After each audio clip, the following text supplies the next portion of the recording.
जो उससे दूर भागती है, और जो उसके पैरों के पास में आकर रह जाती है ना, वो मछलियां बच जाती है। तो ऐसा ही ये संसार रूपी समुंदर है, उसमें जो लोग भगवान से बहिर्मुख होकर के भागते हैं वो सारे माया की जाल में फंस जाते हैं, और भगवान के चरणों का आश्रय करते हैं वो सारे बच जाते हैं। माया वेताम तरंति ते, तो लोग भगवान की माया से उबर जाते हैं। एक बार सुदामा जी को इच्छा हुई कि मुझे आपकी माया को जानना है। भगवान से ऐसा ही प्रश्न कर लिया, और भगवान और सुदामा जी गंगा जी में स्नान कर रहे थे, और भगवान को लगा मैं सुदामा जी को अनुभव कराऊं कि मेरी माया क्या चीज है। और भगवान ने डुबकी लगाई, सुदामा जी ने गंगा जी में डुबकी लगाई। सुदामा जी बहते चले गए, इतनी दूर निकल गए, एक जब जहां से बाहर निकले किनारे से, वहां एक नगर दिखाई दिया। वहां सारे नगर के लोग, राजा महाराजा, सब कुछ उनके स्वागत के लिए खड़े थे। एक हाथी हार लेकर के खड़ा हुआ था उन्हें पहनाने के लिए।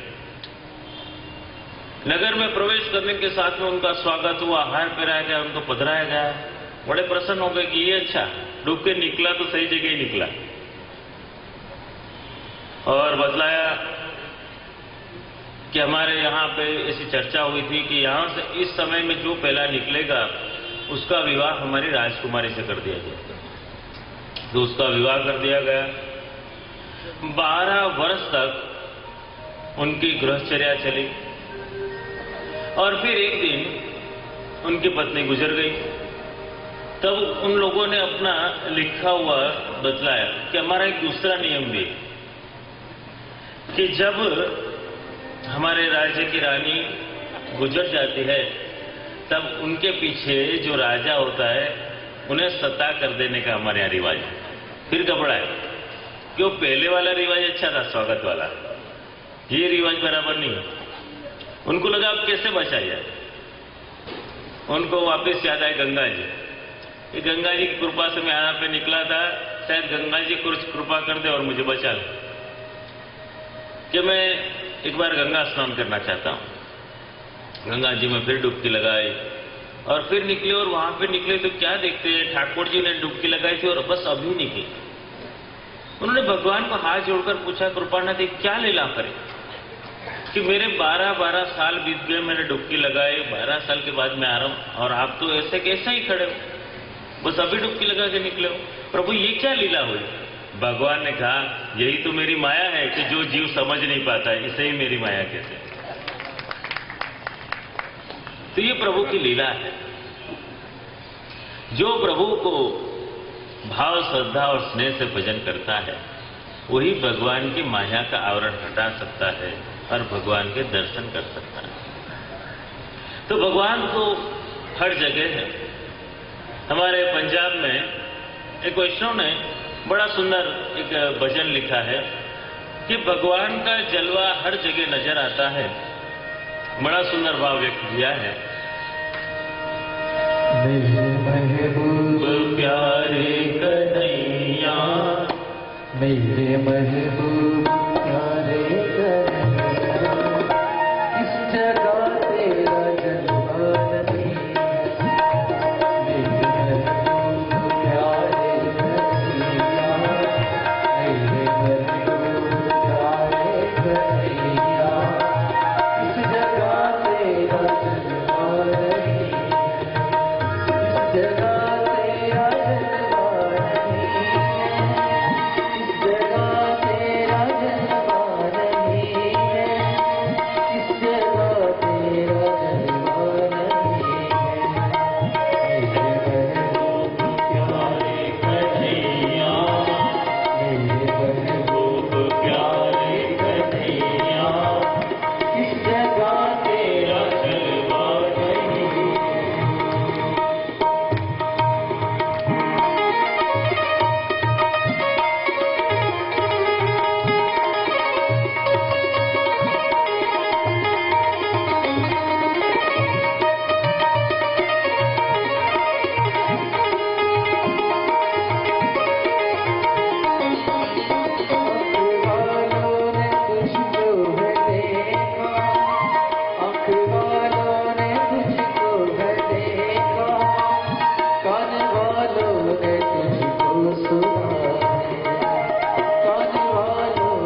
प्रतिदि का अनुभव होता है।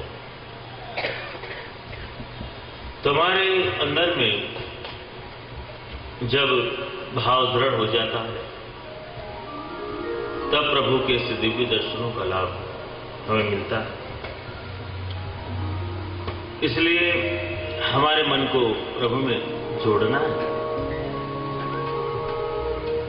और द्वितीय स्कंद में आगे बतलाया आने वाले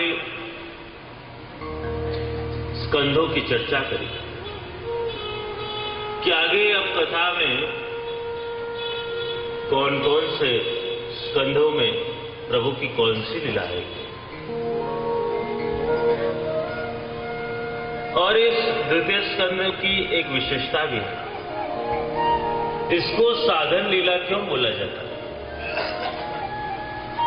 इसको साधन लीला इसलिए बोला जाता है क्योंकि इसमें देखो पूरे भागवत के अंदर केवल 2 स्कंदों में 2 जगह राधा जी का अस्पष्ट रूप में उल्लेख आता है। एक ये द्वितीय स्कंद है और दूसरा 10वां स्कंद। बाकी पूरे भागवत में राधा जी का स्पष्ट रूप में कहीं नाम नहीं आता, खाली अस्पष्ट रूप में द्वितीय स्कंद में और 10वां स्कंद। यहां पर नाम का उल्लेख आता है निरस्त साम्यातिशयेन राधसा स्वधाम्ने ब्रह्मणि रंसयते नमः। तो राधा जी का स्पष्ट रूप में नाम आया निरस्त साम्यातिशयेन राधसा। तो राधा जी ही साधन है कि राधा जी के माध्यम से हम श्याम को प्राप्त कर सकते हैं। एक बार राधा जी અને કૃષ્ણમાં એક અલૌકિક ઝઘડો થયો અને રાધાજી રિસાઈ ગયા અને કહેવા લાગ્યા શ્યામને કે કાના હવેથી હું તારું નામ નહીં બોલું। અને કાનાએ કીધું કે વાંધો નહીં રાધાજી, આપ મારું નામ નહીં બોલો ને તો પણ વાંધો નથી। રાધાએ કીધું એવું કેવી રીતે? તો કાનાએ કીધું કે જો આપના નામમાં જ બે કાના છે, ર ને કાનો રા અને ધ ને કાનો ધા, આપના નામમાં જ બે કાના છે। तो राधा जी जो है वो प्रभु से मिलन करवाने वाली, इसलिए इस स्कंद को साधन लीला कहा गया है कि गुलाम तेरो बनवारी, श्याम तो आपके वश है राधा जी के। और आगे अन्य स्कंदों की चर्चा करी। अत्र सर्गो विसर्गश्च स्थान पोषणम ऊतयः मनवंतर ईशानु तथा निरोधो मुक्ति आश्रय। आगे आने वाले स्कंदों का परिचय करवाया कि असली कथा तो प्रारंभ होगी। तृतीय स्कंद को सर्ग लीला कहा गया कि जहां पे सर्जन का वर्णन आता है, सृष्टि का सर्जन, जहां पे वराह भगवान प्रकट होंगे, इसलिए सर्ग लीला कहा गया। और सर्ग लीला में मुख्य पात्र में विदुर जी। चतुर्थ स्कंद में विसर्ग लीला कहा गया। विसर्ग लीला में 4 प्रकार किए गए हैं, धर्म, अर्थ, काम और मोक्ष। 4 पुरुषार्थों का वर्णन चतुस्कंद में आएगा। पंचम स्कंद स्थान लीला। स्थान लीला में बताया गया कि गृहस्थ धर्म का पालन करके प्रभु को कैसे प्राप्त किया जाता है। षष्ठ स्कंद पोषण लीला।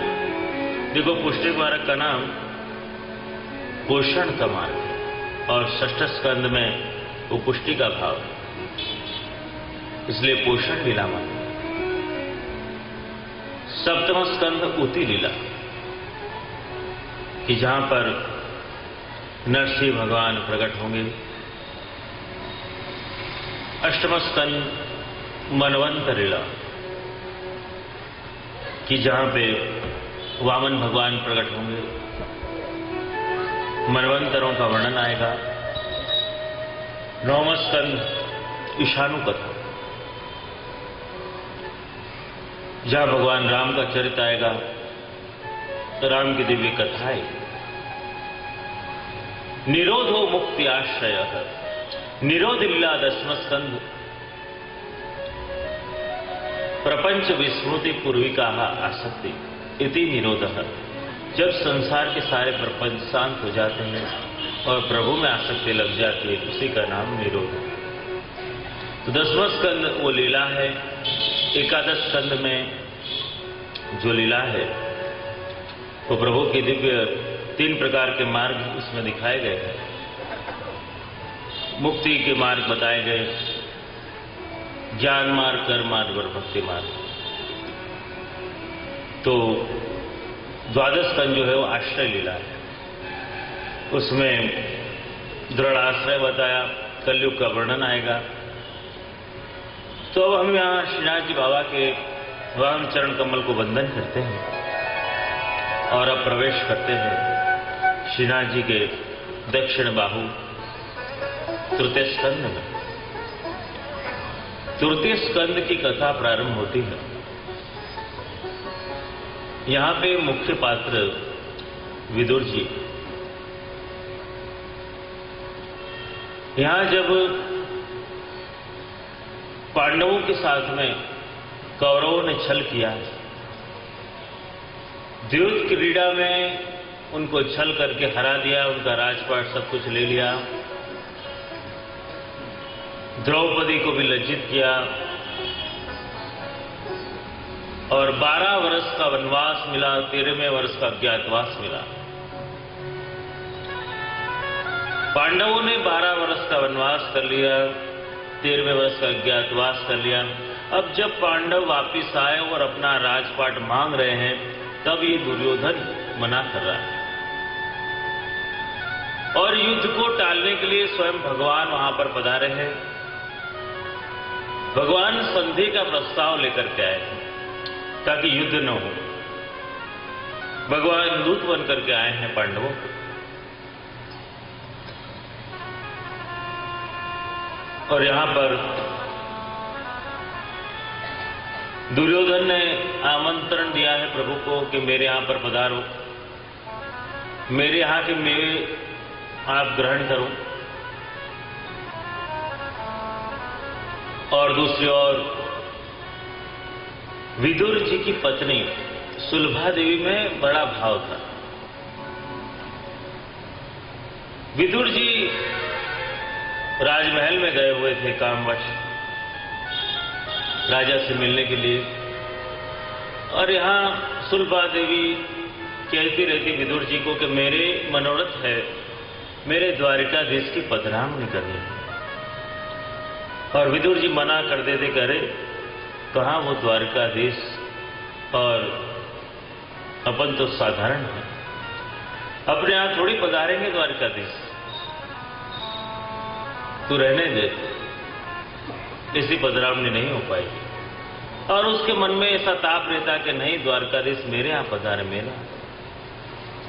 और उसका ताप भगवान ने जान लिया। भगवान ने दरवाजा खटखटाया। सुलभा देवी स्नान निपटा करके आई रही थी, भागती हुई आई, दरवाजा खुला और एकदम देखा कि द्वारकाधीश सामने खड़े हैं। उसे यकीन नहीं हुआ कि मैं कोई स्वप्न देख रही हूं कि ये वास्तव में जाग गई हूं, क्या ये सच है या सपना है। उसे यकीन नहीं हो रहा है अपने नेत्रों पे, आंखों पे। अखियां लालन सोटती, कहूं निरखों के टहल करूं, एको न बनत उपाय री, आज गोपाल बाहु न आए। उसे लग रहा है कि क्या मैं अपने दोनों नेत्रों से भगवान के दर्शन करूं या भगवान की सेवा करूं। और भगवान को देखती जा रही, भगवान स्वयं ही अंदर प्रवेश कर लिया। भगवान को लगा यहां अलग प्रकार की पधरावनी, भगवान ने अपना आसन ढूंढा, ठाकुर जी ने बिछाया और खुद विराजमान हो गए। और उसकी अखियां तो बस लखियां लालन से अटकी, वो प्रभु को देखती जा रही, निरखती जा रही, भाव विभोर हो गई कि ऐसी कृपा करिए। स्वयं भगवान में जहां पधारे, उसे अभी भी यकीन नहीं हो रहा है। और अब भगवान की पधरावनी है, भगवान विराजमान है, अब भगवान को कुछ आरोगाना भी तो पड़े।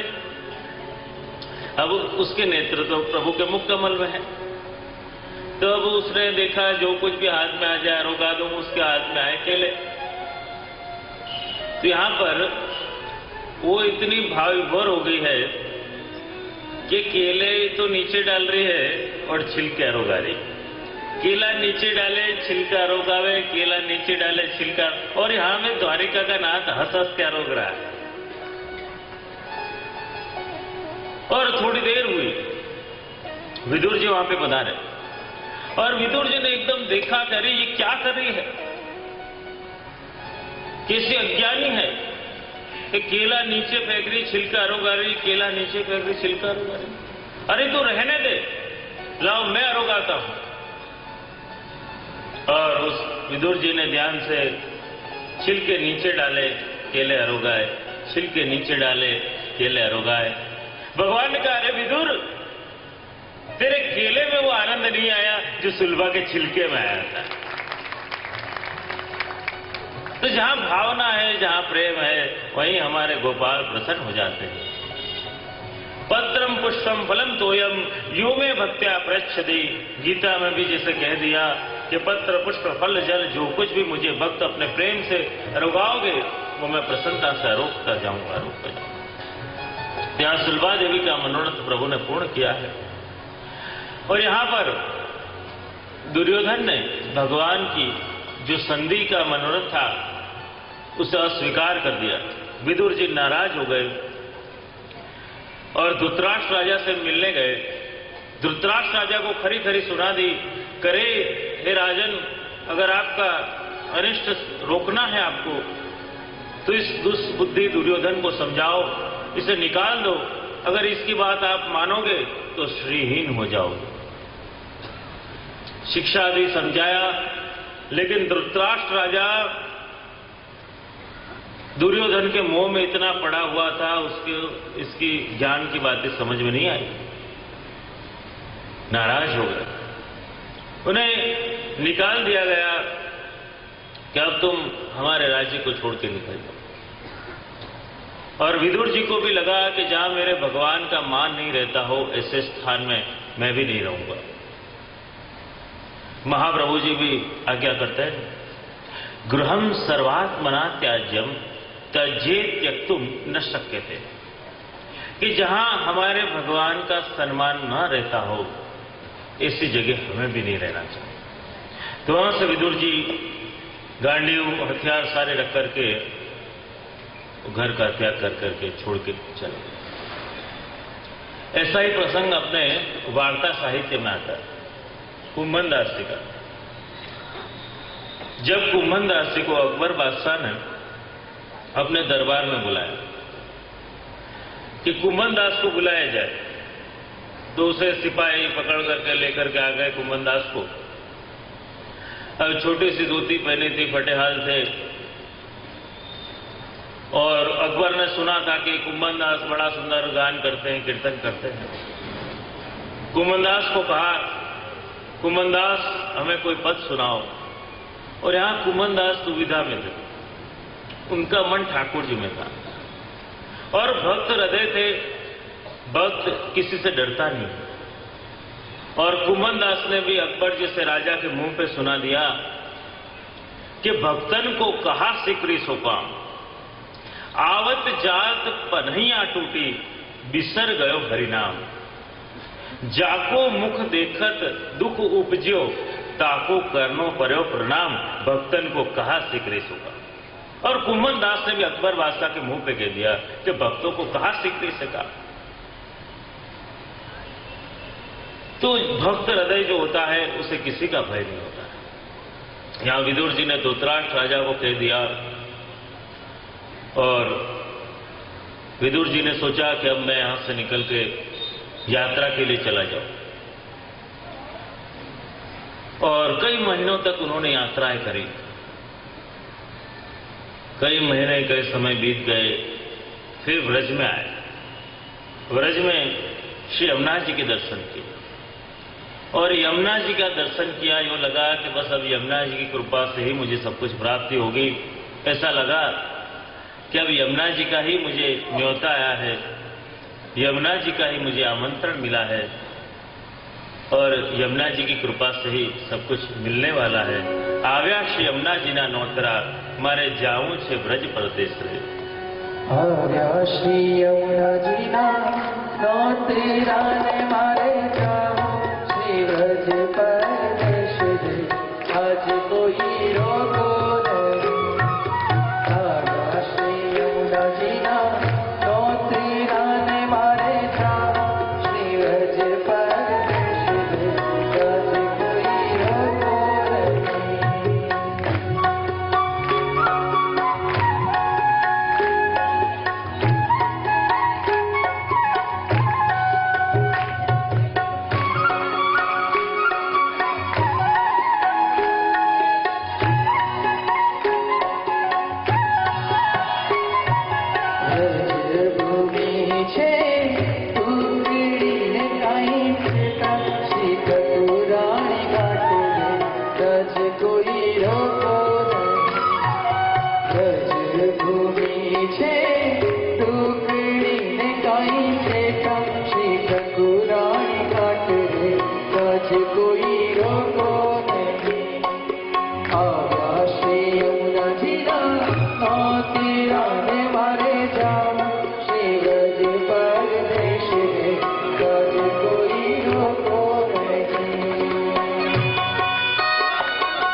यमुना